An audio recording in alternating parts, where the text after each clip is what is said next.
guys, welcome back to the channel, or if you're new here, welcome officially to the channel. This is a series where we're looking into the history of various different ways that developers have made to help us interact with video games. And you'll never guess what I have for you this week.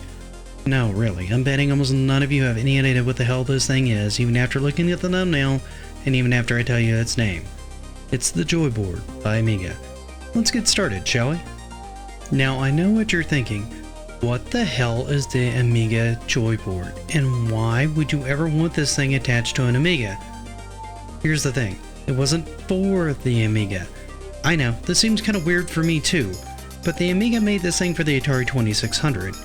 This was for all intents and purposes a balance board, and as far as I can tell, the very first one ever to hit a console, and sadly, like most gaming history around this time, not really a lot is really well known about it anymore. But here's what we do know. The unit was made in 1982 to work with the Atari console, and only ever had one game officially released for it named Mogul Maniac. This was a slalom skiing game that was set in a first person.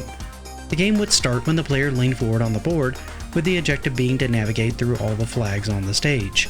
What's cool about this is how the board was actually set up. Forward and back worked the same. However, left and right were reversed to simulate a better feeling of real skiing. It was advertised and shown off at launch by Susie Chaff, who was a member of the Olympic Alpine Ski Racer team. She did a number of TV spots and toy fairs demonstrating its use.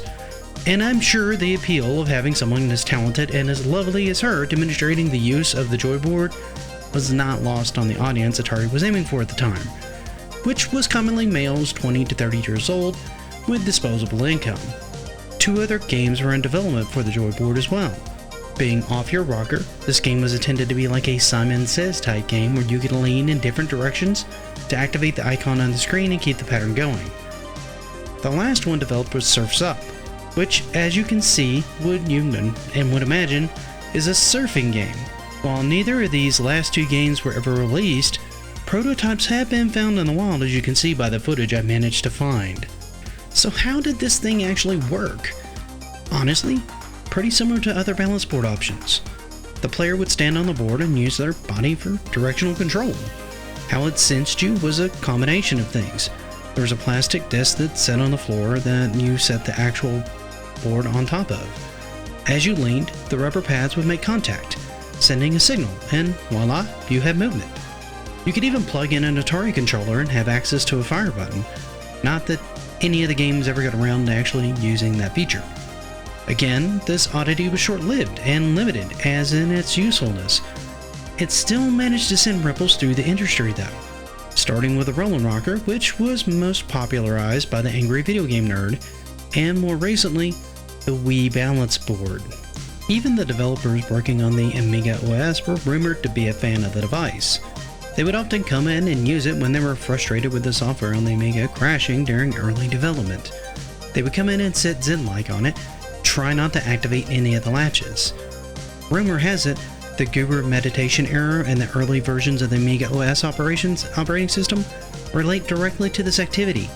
In homage of this, a man named Wildest, founder of the Pervasive Games, developed a video game called Guru Meditation in an attempt to make it a legit Zen meditation game.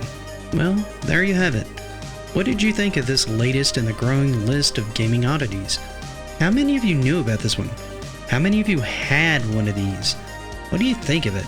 Was it ahead of its time, or did you struggle to find much use out of it, or even find it fun? Let me know in the comments. While you're there, if you haven't already, please like and subscribe, and while you're there, hit the notification bell. And until next time, happy gaming.